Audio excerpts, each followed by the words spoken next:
विवेकानंद ज्या पद्धतीनं म्हणतात त्या पद्धतीनं मोगल बादशाहांचे दरबार हे विद्येचं वैभव म्हणून त्या काळात ओळखले जातात. जर हे दरबार विद्येचे वैभव असतील तर त्यामध्ये असणाऱ्या विचारवंतांची चर्चा आज का होत नाही? त्या विचारवंतांविषयी कोणतीच माहिती, कसलीच माहिती लोकांपर्यंत पोहोचवली का जात नाही? अनेक विचारवंत आहेत, ज्याच्यामध्ये मिनाजुल सिराज आहे, ज्याच्यामध्ये अल-बिरुनी आहे, इब्न बतूता आहे, खाविंदे मीर आहे, त्यामध्येच गुलबदन बेगम नावाची हुमायूंची बहीण आहे, जिनं हुमायूनामा नावाचा ग्रंथ लिहिलेला आहे. परत त्याच याच्यामध्ये खाविंदे मीरच्या नंतर जियाउद्दीन बर्नी आहे, फकरे मुदब्बीर आहे. फकरे मुदब्बीरच्या नंतर आणखी एक महत्त्वाचा इतिहासकार म्हणून इम्तियाजुद्दीन आहे. त्याच्यानंतर असे बरेच आहेत, फार आपण अबुल फजलपर्यंत येऊ शकतो. तर हे जे इतिहासकार हे जे विद्वान आहेत, त्या विद्वानांच्या ग्रंथामध्ये काय लिहिलेलं आहे, त्या विद्वानांनी पुस्तकं का लिहिली, साहित्य का निर्माण केलं, त्याची कारणं काय होती? राजाची भाटगिरी हेच महत्त्वाचं कारण होतं का? तर नाही आहे. अमीर खुसरो सारख्या विद्वानाच्या ग्रंथामध्ये सरस्वतीची आराधना आहे. अमीर खुसरो सारख्या विद्वानाच्या ग्रंथामध्ये संगीताचे नियम सांगितलेले आहेत. अमीर खुसरोंनी भारताचं तत्वज्ञान ज्यांना म्हणता येईल तशी भारताची व्याख्या त्यांच्या साहित्यामध्ये करून ठेवलेली आहे. जियाउद्दीन बर्नी कोण होता? जियाउद्दीन बर्नीनं त्या काळामध्ये आर्थिक समतेचं तत्वज्ञान मांडलं. आर्थिक विषमतेच्या विरोधामध्ये तो उभा राहिला आणि त्यानं असं स्पष्ट लिहून ठेवलं की एखादी वस्तू, एखादं पुस्तक, हे पुस्तक जर पुण्याच्या बाजारपेठेमध्ये 10 रुपयात मिळत असेल तर ते पुस्तक सर्व प्रकारचे कर चुकवून, सर्व प्रकारची मजुरी देऊन, नफा मिळवून 10 रुपयालाच दिल्लीच्या बाजारपेठेत उपलब्ध झालं पाहिजे. त्या बाजारपेठेची रचना आणि त्याच्या स्वरूपावर त्यानं त्याच्या पुस्तकामध्ये चर्चा केलेली आहे. आर्थिक समतेवर आधारित बाजारपेठेची रचना, त्याचं तत्वज्ञान मांडणारा हा जियाउद्दीन बर्नी, त्याचा उल्लेख कुठेच नाही आहे. अमीर खुसरोचा उल्लेख कुठेच नाही आहे. आपण उल्लेख करतो तो बाबरचा करतो, पण त्या बाबरचा उल्लेख करत असतानाही आपण प्रचंड मोठी गफलत करतो. ज्या बाबरी मशिदीशी बाबरचा काडी मात्र संबंध नाही, त्या बाबरी मस्जिदीशी जोडून त्याचा इतिहास आपण तिथेच मर्यादित करतो किंवा संपवून टाकतो. हा बाबर फक्त बाबरी मस्जिदीपुरताच मर्यादित आहे का? बाबरी मस्जिदीच्या अवतीभोवतीच त्याचा इतिहास आपण समजून घेणार आहोत का? किंवा बाबरचा जो इतिहास आहे तितकाच मर्यादित आहे का? तेवढंच त्याचं योगदान आहे का? नाही आहे. राधेश्याम हे बाबरचे भारतातले पहिले चरित्रकार आहेत. ते असं लिहितात की बाबर हा फक्त राज्यकर्ता नाही आहे, त्या काळातला यशस्वी तत्वज्ञ आहे, विचारवंत आहे. त्यानं कोणतं साहित्य निर्माण करून ठेवलंय, त्याच्या नावावरती किती पुस्तकं आहेत. तर ते लिहितात बाबरच्या नावावरती जवळपास 116 गझल, 8 मसनवी म्हणजे खंडकाव्य, 104 रुबाई दीर्घकाव्य, 52 मुआम्स, 8 कोते, 15 तुयूक, 29 सीरी मुसुन्ना, म्हणजे जवळपास 70 पुस्तकांचा हा लेखक आहे बाबर. आणि या बाबराने या पुस्तकांमध्ये काय लिहिलंय? काव्यशास्त्रावरती त्यानं चर्चा केली आहे, काव्याच्या समीक्षेवरती चर्चा केलेली आहे. त्या काळामध्ये बाबरविषयी एक म्हणजे विचित्र अशी प्रसिद्धी बाबरला मिळाली होती. कवी लोक त्याला खूप घाबरायचे. कारण असं होतं की बाबरकडे आपली कविता पोहोचू नये, कारण समीक्षेमध्ये तो खूप माहीर आहे आणि त्यानं समीक्षेमध्ये आपली टर उडवली तर कवितेच्या क्षेत्रात आपण बदनाम होऊन जाऊ, पुन्हा आपल्याला कुणीही हात लावणार नाही किंवा मैफिलींमध्ये आपल्याला बोलवणार नाही. म्हणून कवी त्याच्या समोर जायला घाबरत होता. हा असा कवितेचा समीक्षक असलेला बाबर, आपण त्याला कधी पाहतच नाही, त्याला कधी समजून घेत नाही. याच बाबरनं बाबरी नावाची लिपी शोधून काढली स्वतःच्या नावानं आणि त्याच्यामध्ये कुराण लिहून मक्केला पाठवलं. बाबरी लिपीचा हा लेखक, व्याकरणशास्त्राचा जनक, व्याकरणशास्त्राचा निर्माता किंवा त्याचा व्याख्याता, त्या बाबरला आपण कधी समजून घेणार आहोत? त्याची व्याख्या आपण कधी करणार आहोत? ते आपल्या लेकरांपर्यंत आपण कधी पोहोचणार आहोत? आपण आपल्या मुलाबाळांना बाबरचा आणि बाबरी मस्जिदीचाच इतिहास सांगणार आहोत का, ज्यात पूर्णतः विखार भरलेला आहे? त्या बाबरला आपण का पाहत नाही, ज्या बाबरानं भारताच्या सौंदर्याची वैशिष्ट्य वेगवेगळ्या पद्धतीनं सांगितलेली आहे.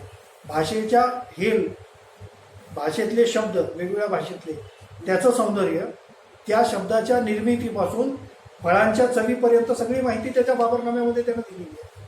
हा बाबर आपल्याला का दिसत नाही? या बाबरची आपण का चर्चा करत नाही? हा बाबर झाला. बाबरच्या नंतर आणखी अनेक विचारवंत आहेत. मिनाजुल सिराज नावाचा विचारवंत आहे, ज्यानं जीवनामध्ये निकोपपणा जपता यावा म्हणून राज्यकर्त्यांशी वैर पत्करून त्यांच्या चुका दाखवून दिल्या. खाविंदे मीर नावाचा त्या काळातला चाणक्याच्या नंतरचा अतिशय मोठा राजनीतिज्ञ होऊन घेतला.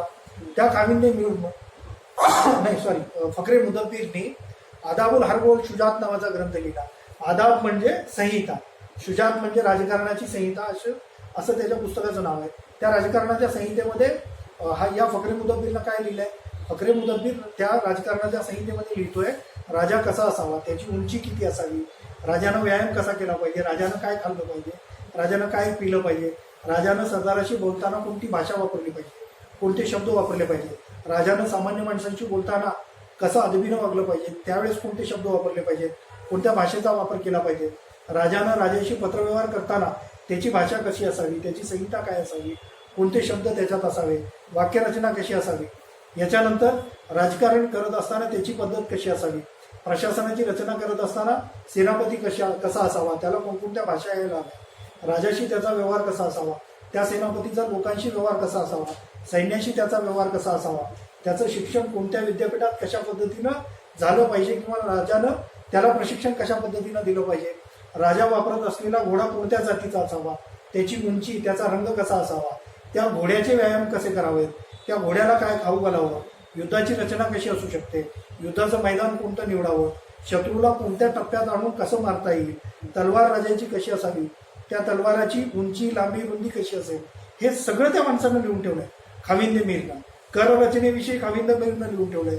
शेतीविषयी खाविंदे मीरच्या ग्रंथामध्ये प्रचंड माहिती दिलेली आहे. कर संकलनाची पद्धत त्यानं सांगितलेली आहे. कर संकलनासाठी एकच अधिकारी एका ठिकाणी 3 वर्षापेक्षा जास्त कार्यरत असू नये हे त्यानं लिहून ठेवलेलं आहे.